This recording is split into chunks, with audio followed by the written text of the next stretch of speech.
Bismillahirrahmanirrahim. Assalamualaikum warahmatullahi wabarakatuh. Pelajar tingkatan 5 cikgu. Baik, kita sambung hari ini dengan graf fungsi trigonometri. Graf fungsi sinus, kosinus dan tangent. Baik, kalau kamu rujuk buku teks tu, dia ada cerita tentang aplikasi graf tu dalam elektrokardiogram. Ataupun kalau kamu pergi ke hospital kita panggil ini ECG, elektrokardiogram ni, ataupun kita panggil tak mau pula ya. Ya dia. Nak juga benda lain lah. Kita pergi kat draw. Ya. Dari kelas kadang-kadang dah lama-lama tunggu depan ni tak boleh kan.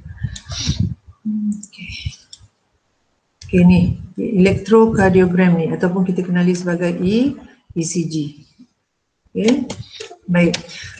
Kalau fungsi ECG ni ialah satu alat sebenarnya, alat untuk membuat pemeriksaan jantung di hospital. Jadi kita nampaklah kita ada satu alat tu dia akan keluarkan satu cetakan menunjukkan rhythm jantung kita berdasarkan pada satu irama lah kita panggil satu irama. Jadi misalnya mula-mula jantung kita bergerak macam ni macam tu. Okey, maksudnya irama tu dia akan berulang secara berkala. Okey. Ataupun bahasa kalau Indonesia dia panggil irama sinus jantung ni. Jadi sebenarnya graf elektrokardiogram dia mempunyai ciri-ciri seperti graf fungsi trigonometri. Yang pertama, apakah ciri-ciri tersebut? Ciri-ciri tersebut ialah antaranya graf itu dia dalam bentuk berkala. Berkala maksudnya dia akan buat pengulangan lah. Akan buat pengulangan. Okey. Baik, kita teruskan. Apa ciri graf fungsi trigonometri? Kita tengok dengan lebih detail. Kita ada 3 bentuk graf sekarang ni, iaitu graf Y sama dengan sin X, Y sama dengan cos X dengan Y sama dengan tangent X bagi satu julat antara 0 darjah sampai 360 darjah. Jadi sekarang kita tengok satu-satu. Yang graf yang pertama, graf sinus Y sama dengan sin X. Okay. Graf Y sama dengan sin X, ini paksi Y, ini paksi X, kamu ada paksi Y, mesti tegaklah ni lukiskan pembaris, ini paksi X. Okay. Graf mempunyai nilai maksimum 1, maknanya paling tinggi ni graf ni 1, paling rendah ni graf ni negatif 1.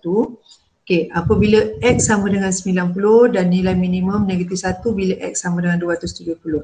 Jadi dalam graf C ni antara 0 sampai 360, kalau kamu bahagi 360 ni dia akan dapat 180. Bahagi 180 ni ini 90, yang tengah-tengah yang ni 270. Kamu hafal macam kita hafal sudut lah kan. Daripada 0 sampai 90, 0 darjah sampai 90, 90 sampai 180, 180 sampai 270, lengkap satu putaran 360 darjah. Okey. Jadi graf C ni mempunyai nilai maksimum 1 pada X sama dengan 90. X sama dengan 90, ada satu nilai maksimum, dan nilai minimum negatif 1 pada X sama dengan 270. Dengan graf ada satu titik minimum dekat X sama dengan 270. Okay. Kemudian graf ini memintas paksi X pada X sama dengan 0, 180 dan 360. Jadi tadi maksimum minimum. Sekarang ni dipotong paksi X ni. Paksi X ni diisi par 0, 180 dan 360. Okay. Dan memintas paksi Y pada Y sama dengan 0. Dipintas di Y ni sinilah. Dekat 0 ni.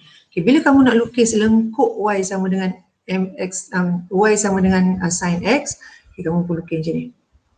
Lengkuk, lalu bawah ni, naik atas. Macam tu. Jadi kamu akan dapat graf seperti ini. Okay, tengok maksimum 1 pada 90, minimum negatif 1 pada 270, kemudian dipintas paksi SD, sifar, 180 dan 360. Ini semua ada titik lah ni, ada koordinat ni. Macam tu. Dan dipintas graf ini memintas paksi Y pada Y sama dengan 0 dekat sini jugalah. Jadi inilah bentuk graf sinus. Satu color graf sinus 360 darjah, dia akan buat satu lengkuk S macam tu. Okay? Itu bentuk yang pertama, graf sinus atau graf sine kita panggil. Okay. Graf yang kedua ialah graf kosinus. Graf kosinus Y sama dengan cos X. Okay, tengok ciri-ciri dia macam mana. Tengok ciri-ciri graf kosinus ni macam mana. Okay. Yang pertama, mempunyai nilai maksimum, kita pun samalah, kita buat macam ni. Okay, kalau nak tengok macam mana. Okay, ini paksi Y, ini paksi X. Okay, lepas tu sini kosong lah, kosong sampai 360 darjah. Ini graf cos pula. Bila cikgu bahagi 2, ini akan dapat 180. Bahagi 2 maknanya sama besar. Ini pun bahagi 2 lagi, 90, sini pun 270. Untuk dapatkan satu color yang lengkap untuk graf kosinus. Kan tadi dia beritahu sudut tu antara kosong sampai 360 darjah. Okey, apa sifat ataupun ciri-ciri graf kosinus ni? Mempunyai nilai maksimum 1 bila X sama dengan kosong. Maknanya paling tinggi pun 1 bila X sama dengan kosong. Maksudnya dia ada satu titik kat sini. Dan nilai minimum negatif 1 bila X sama dengan 180. 180 nilai minimum dia negatif 1 kat sini. Macam tu. Okey, memintas paksi X pada X sama dengan 90. Dekat 90 ni dipintas paksi X di sifar. Paksi X ni dia pintas di 90 dan 270. Dan memintas paksi Y pada Y sama dengan 1. Mana dia pintas paksi Y di Y sama dengan 1. Okey, 360 nilai maksimumnya 1. 360 dekat sini. 1 juga. Okey, kalau kita sambungkan graf kita akan dapat bentuk macam ni.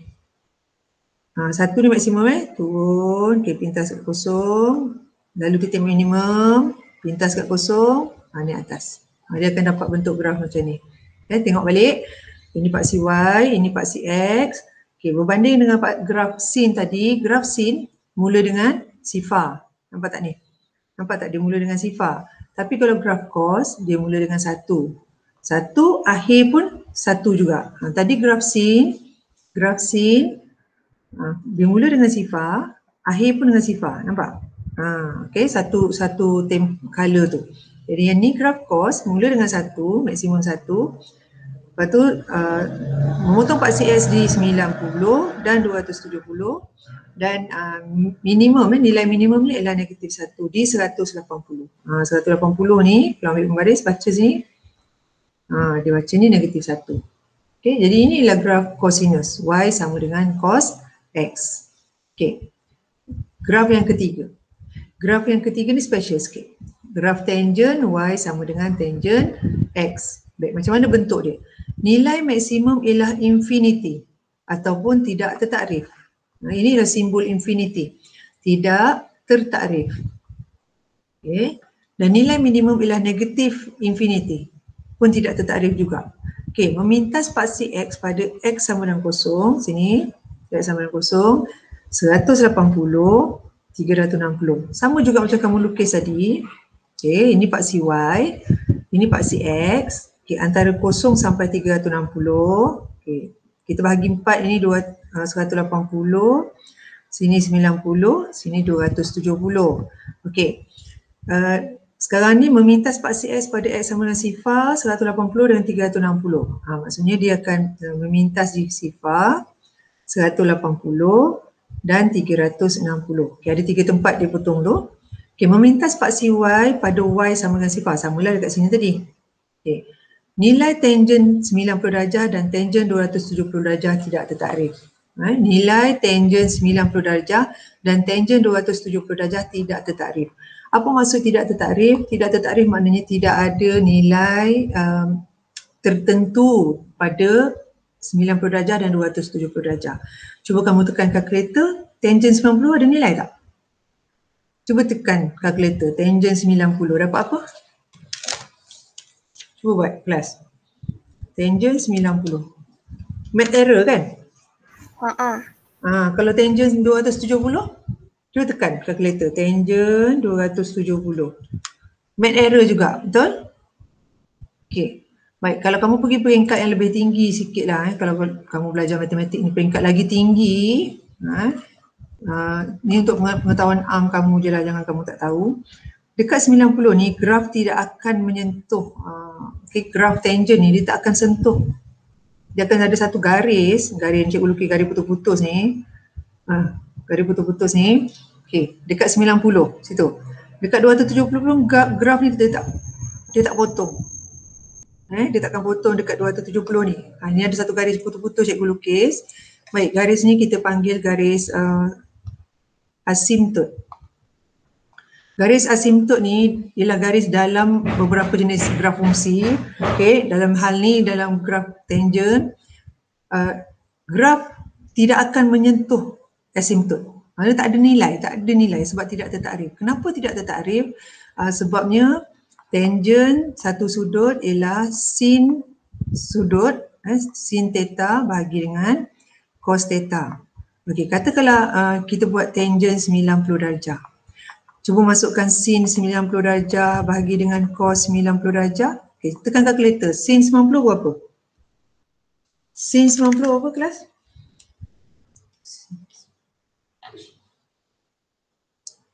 Dapat tak satu? Dapat satu tak? Dapat cikgu. Okey, cos 90 berapa? Cuba tekan cos 90. Dapat? Kosong. Okey, dapat kosong. 1 bahagi kosong, cuba kamu bagikan. 1 bahagi kosong dapat apa? 1 bahagi kosong inilah dapat infinity. Okey, sama juga dengan tangent 270, kamu buat perkara yang sama, kamu akan dapat infinity juga. Okay, jadi graf kamu ni, bila kamu lukis, okey, dah pintas Pak CS di 3, ni ciri dia, ciri yang kedua. Ciri ketiga tadi kita tahu. Ciri keempat ni, nilai tangent 90 dan 270 tidak tertakrif, mana dia tidak akan menyentuh garis 90. Okey, graf kamu akan dapat bentuk macam ni Dia akan naik, tapi dekat 90 ni dia tak boleh sentuh. Okey, lepas tu daripada bawah ni dia naik macam ni. Lepas tu dari bawah ni datang lagi. Tapi 270 ni tak sentuh Ni macam satu garis kat sini. Garis yang dia tidak akan sentuh. Rapat tak apa, tapi tak boleh sentuh. Ni pun sama. Dekat 270 ni nilai tak tertakrif ni. Dan nilai yang tak ada ni Lepas tu daripada bawah naik sini. Macam tu. Ini ialah graf tangent y sama dengan tangent x. Itu sifat dia. Jadi kita ulang tengok sin ni mula dengan kosong, habis dengan kosong. Okey. Cos ni mula dengan 1, naik balik kat 1. Okey. Tangent ni mula dengan kosong, naik, dia merapat macam tu. Lepas tu ini dia bawah. Naik, pintar kat 180, naik atas. Lepas tu naik macam tu. Dia sambung macam tu je. Ini maksudnya satu color daripada kosong sampai 360, satu color. Apa kesan perubahan pemala A, B dan C bagi graf fungsi y sama dengan AX, y sama dengan A sin BX tambah C, y sama dengan A cos BX tambah C dengan y sama dengan A tangent BX tambah C. Apa kesannya? Apa yang berlaku kalau ubah A ni? Apa berlaku kalau ubah B ni? Apa berlaku kalau ubah C ni? Dalam ketiga-tiga fungsi trigonometri.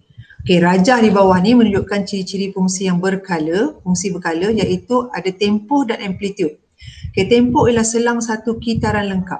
Ini satu tempoh. Satu tempoh. Maknanya kalau dia start kosong, habis kat kosong balik, itu satu tempoh. Okey. Kemudian fungsi trigonometri ialah fungsi yang berkala. Berkala kan, macam tadi jantung tadi kan. Dia ulang, ada ritma dia, rhythm dia. Okey, graf fungsi trigonometri berulang bagi setiap selang tertentu. Misalnya graf fungsi sinus berulang pada setiap 360 darjah tadi Tadi yang kita tunjuk tadi satu tempoh saja. Okay, kita boleh mengatakan fungsi y sama dengan sin x ialah fungsi yang berkala dalam tempoh 360 darjah. Okay, itu ialah tempoh. Ni istilah tempoh. Satu lagi ialah amplitude. Amplitude ialah jarak maksimum yang diukur dari garis keseimbangan. Ini ialah garis keseimbangan kita. Kalau dalam hal graf fungsi tadi, itulah Pak CX kita. Okay, amplitude ialah jarak daripada garis keseimbangan kepada titik, kepada jarak maksimum. Maksudnya ketinggian maksimum graf itu boleh pergi. Ataupun Maksimum lah, kalau maksimum satu ke atas, satu ke bawah. Macam tu. Okay. Okay, sekarang kita nak tengok. Okay, diberi fungsi trigonometri, y sama dengan A sin BS tambah C. Ada tiga lah ni, ada tiga. Y sama dengan, ni bentuk arm. Y sama dengan A sin BS tambah C. Tengok kuartil betul Y sama dengan A cos BX tambah C. Satu lagi Y sama dengan A tangent BX tambah C. Okay, apa yang berlaku pada bentuk-bentuk ni? Okay, aktiviti ni kita akan tengok pada GeoGebra sekejap lagi. Okay, kita tengok, beri perhatian. Bila A berubah, dia kan ada Y sama dengan A sin BX tambah C. Okay, B ni duduk depan X, A ni nombor di depan sin ni, macam tu. Okay, satu lagi Y sama dengan A cos BX tambah C. A ni nombor depan cos BX, B ni nombor depan X. Okay, Y sama dengan A tangent BX tambah C. Okay, maksudnya A ni depan tangent BX, B ni nombor depan X. Okay, apabila A berubah, nilai maksimum dan minimum juga berubah. Okay, nanti kejap lagi kita tengok GeoGebra. Okay, yang B, apabila B berubah, graf akan termampat atau mengembang.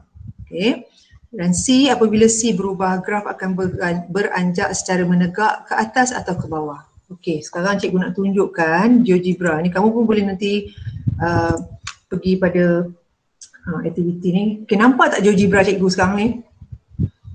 Nampak tak? Cikgu rasa tak nampak ni. Sekejap.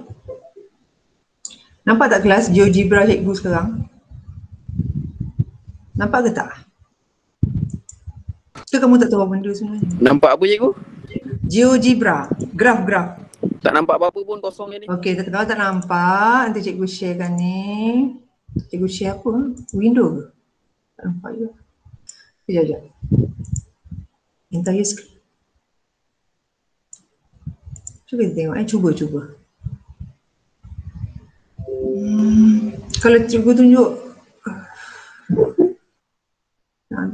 kalau cikgu tunjuk ni, apa yang korang nampak? Nampak graf. Graf? Dia tulis tak GeoGebra? Apa dia? GeoGebra. Ada nampak tak dia tulis GeoGebra? Oh, ada belah atas tu. Okey, betul. Okey, sekarang ni tengok Tengok ni graf Y, fx ni graf Y lah Y. Sama dengan 1 sin 1x campur kosong. Maknanya dia sama macam bentuk arm tadi. Y sama dengan A sin BX campur kosong Ini graf sin. Maksudnya, kamu nampak tak cursor cikgu bergerak ni? Nampak.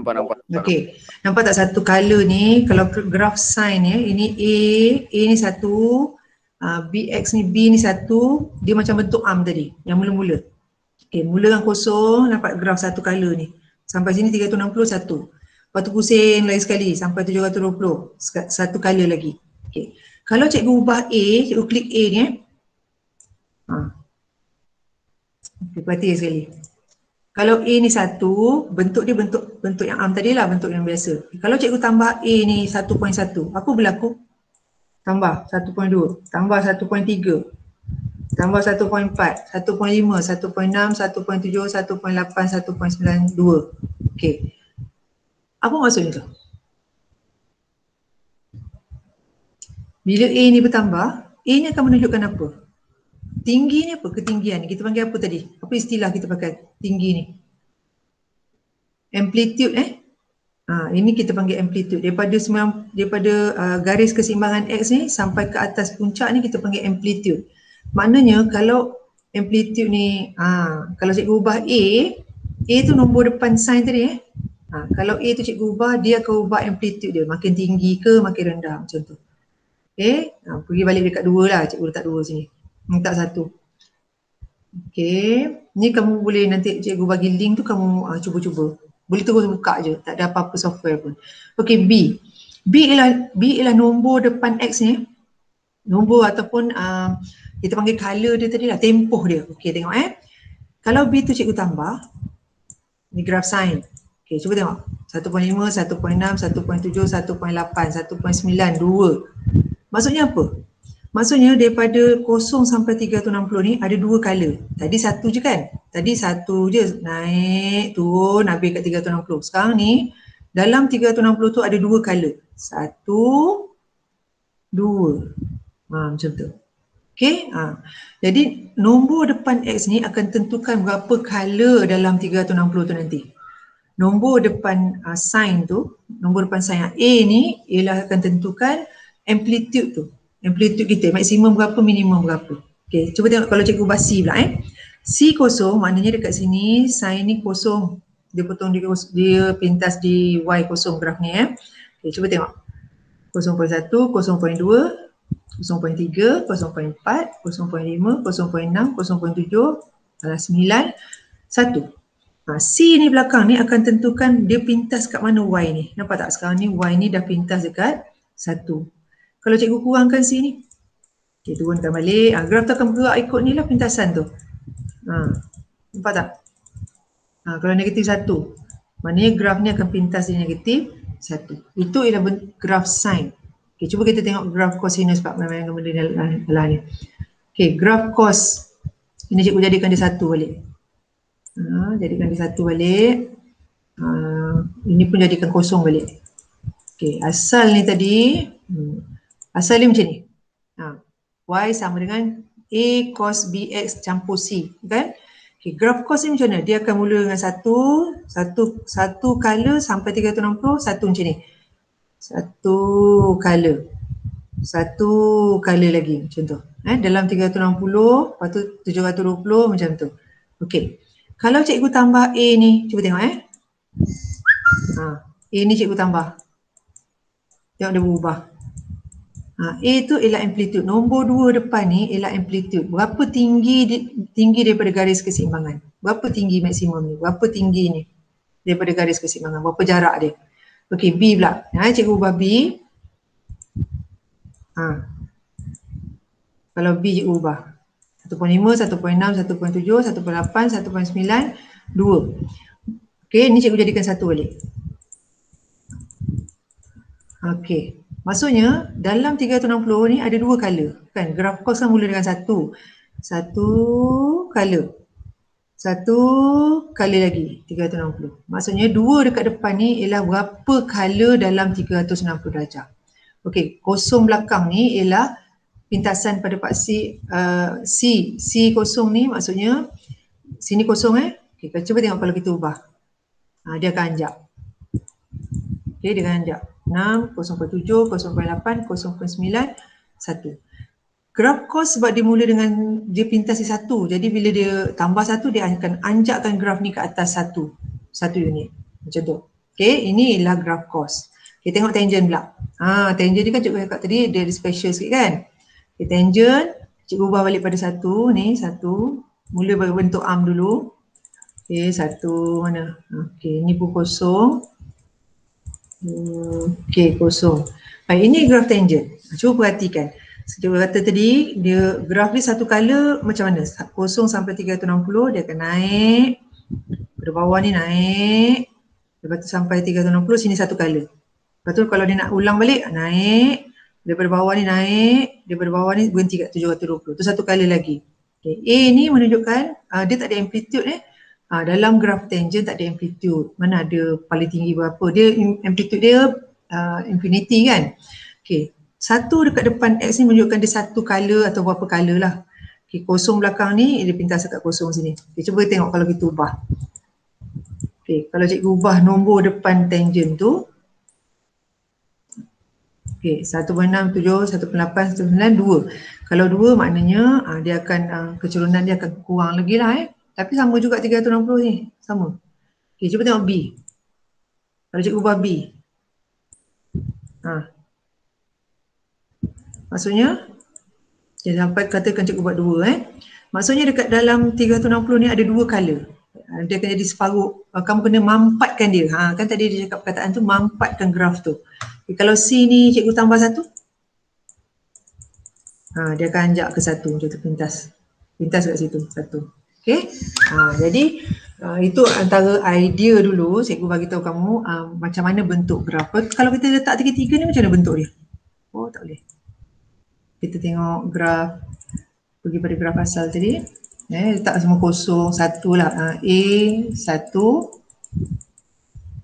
B pun 1. Graf asal semua 1. C ni kosong.